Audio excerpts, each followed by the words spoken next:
Hi everyone, in this video I want to show you a game between Magnus Carlsen and Faiano Caruana.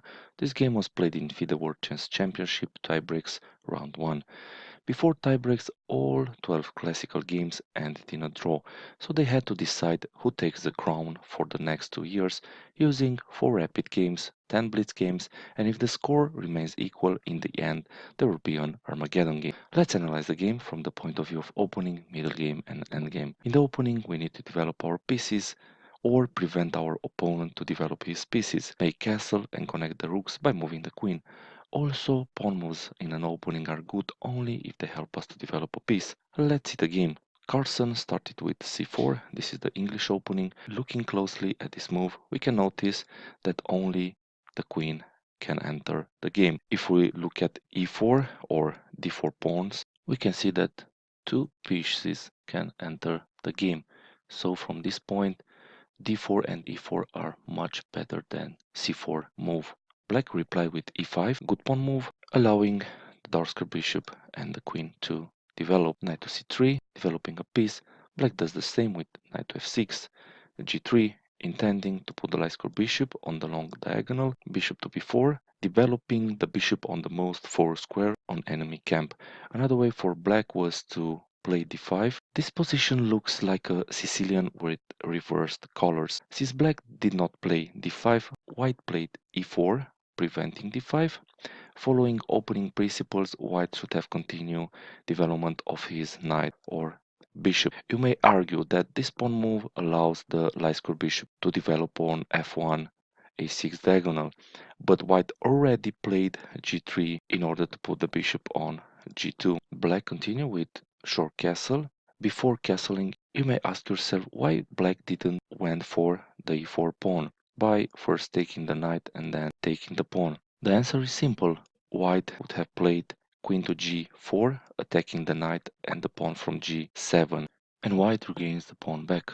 That's why in an opening you should develop pieces and you should start an attack after all your pieces are developed or after your opponent does several mistakes in the opening. This is another topic that I will cover it in some other videos.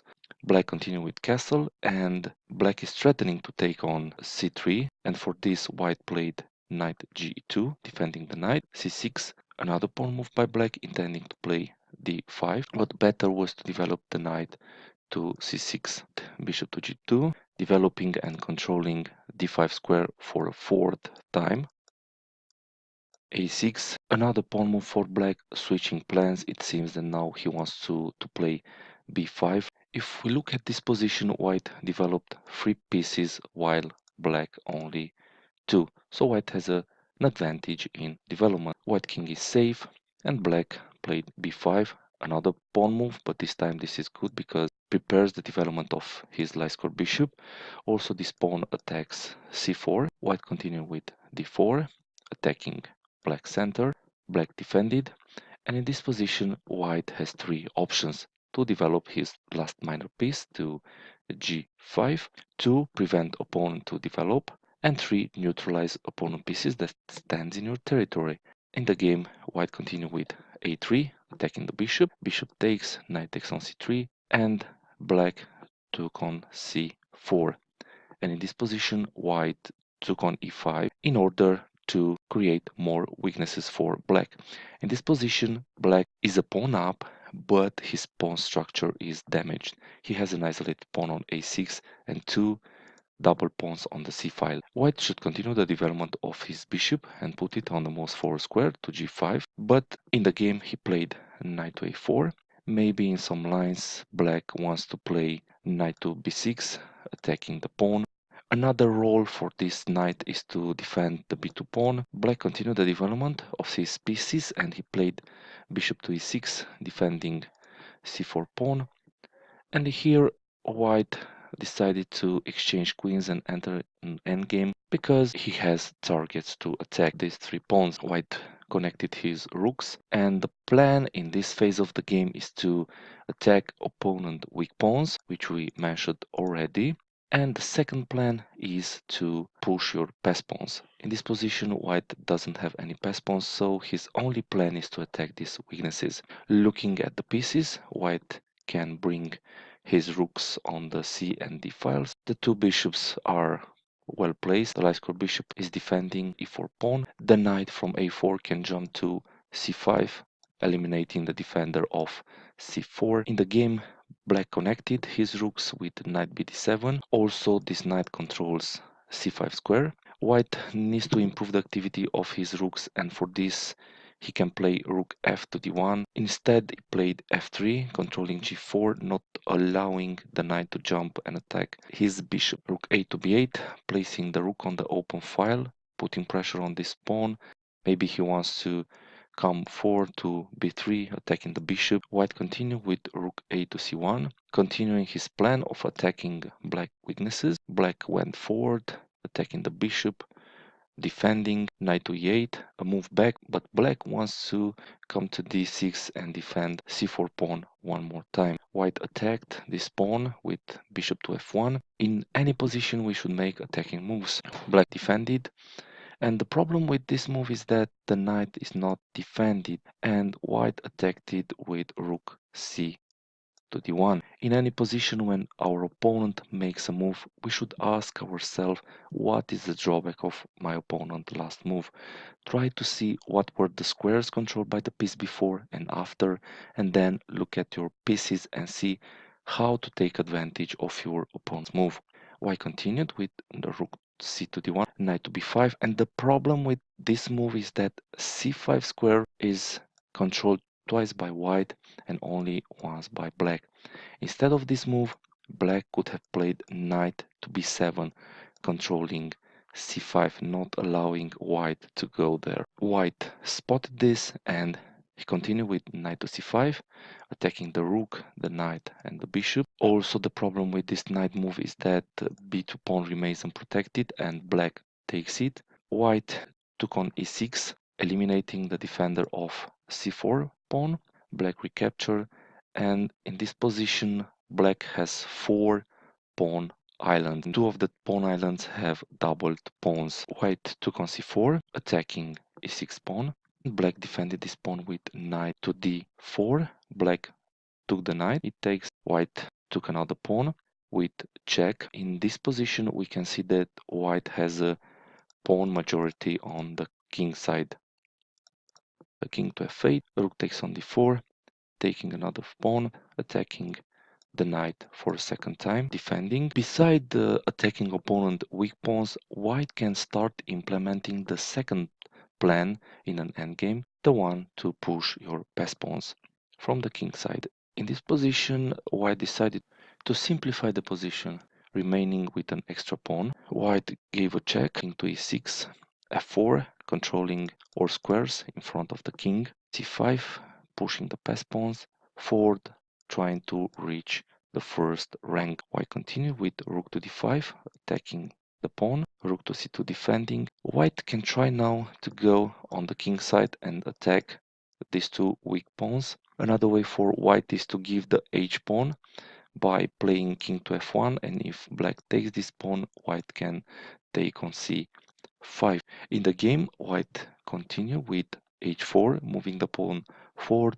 Usually the side that attacks in an endgame should and may push pawns, and the side that is defending should not push pawns. Black pushed the pawn, f5 check. Another way was to improve the king position by bringing it to f1, king to f6, rook to c5, placing the rook behind the pass pawn. Also prevents the pawn to go forward, and black rook cannot leave the c file because c4 will be lost. Black played h5, controlling g4. Also, black pawns from the king side are disconnected and cannot defend each other. White played king to f1, rook to c3, double attacking the g and the a3 pawn, king to g2, defending g3, rook takes on a3, rook takes on c4. Material situation is the same. White is a pawn up, but he has 2 extra pawns on the king side. White plan is clear and simple: attack opponent weak pawns and push your pass pawns. White continued with king to e5. The drawback of this move is that g7 pawn remains unprotected and white can attack it with the rook, which happened in the game. Black took on e4. In this position, white can take on g7, but white can draw this position. For example, after rook takes on g7, rook to a2 check, king to h3, rook to a1. White tries to push the pawn. After king to e3, white has to get out from the mating net, king to h2, and we have a draw by repetition. That's why in the game white played a good intermediate move. Before taking the pawn, he played rook to e7 check. With this check, black has two options: to take on f5 or move with the king on the f file. This time black king cannot come closer to the white king and try to force a draw. In the game, black took the pawn, white took on g7, king to f6 attacking the rook, rook to g5, h5, pawn is lost. White has nothing to do, he only can push his best pawn. White took the pawn, a4, rook to a5. In an endgame, rooks belong behind pass pawns. Rook to a1, king to f3, a3. When the pawn reaches a2, white has to stay away from any rook check, because after any check, black will promote to a new queen. So white has to stay on the second rank, controlling the first rank, or hide behind pawns. White continues with rook to a6 check, king to g7, and white has to be careful, because if he tries to go forward with his king to g4, it's a draw, because after a2 white can push his pass pawn, king to h8. Any king move is good for black here. Rook to a3, defending the pawn in order for the king to go forward. Beside this move, white can go forward with his king, but black plays rook to g1. White is forced to take the pawn because black will promote, and after white takes the pawn, black will take the pawn with check, and with only one pawn on the h file, this is a draw. The other line that I mentioned with rook to a3, king to g8, king to g5, and rook to g1, the same thing. White has to take the pawn, otherwise black will promote. So in the game, white played correct move with king to g2, controlling the first rank, not allowing black to give any check. Rook to a2 check, king to h3, rook to a1, h5, king to a7, g4, g7, king to h4, a2, and now is the moment when white has to hide behind his pawns. And we can see that black rook has to defend this pawn. So black rook is very passive. King to f7, white can push his best pawn forward. Rook to b1, activating the rook, but it's too late. His pawn is lost after rook to a7 check, king to g8, rook takes on a2, and white has two connected pass pawns in this position and he's winning. Black tried rook to b5 check, king to g6, rook to b6 check, king to h5, and in this position black resigned. Let's see a possible continuation. If black continues to check white king with rook to b5, would have g5, blocking the check, king to a7, rook to a7 check, driving the king on the last rank, rook to d7, rook to c5, king to g4, trying to come and protect the rook check with his own rook, trying to exchange rooks, and then his pawns will promote to a queen. Rook to c4 check, king to f5, rook to c5 check, king to f4, rook to c4 check, king to e5, rook to c5 check, and white blocked the check. Rook to c1, g6, white is threatening now mate on e1, black gave a check, king to f4, rook to f1 check, king to e3, getting the king closer to the rook, rook to e1, king to f2, defending the mate. King to f3, the king comes closer, helping the pawn to go forward, rook to f8 check, king to g4, rook to c8, king to f5, king to f8, h7, king to g7, king to g5, not allowing the king to escape, rook to c7, rook to f5, rook to e7, rook to f7 check, black takes, pawn takes, and black has to pick which pawn to take, because one of them he will go forward and promote to a queen. The next two games that followed were won by Carlsen, and he managed to keep his title for another 2 years. Before ending today's game, I want to announce something. As you all know, this month I made 1 year since I've edited my first video on YouTube, and next month Christmas is coming. So I want to give you a brand new chessboard with pieces that are placed inside the tube. In order for you to get into the contest of winning this prize, you need to do two things. Subscribe to my YouTube channel and to add a comment to any game that I've uploaded with your favorite chess game.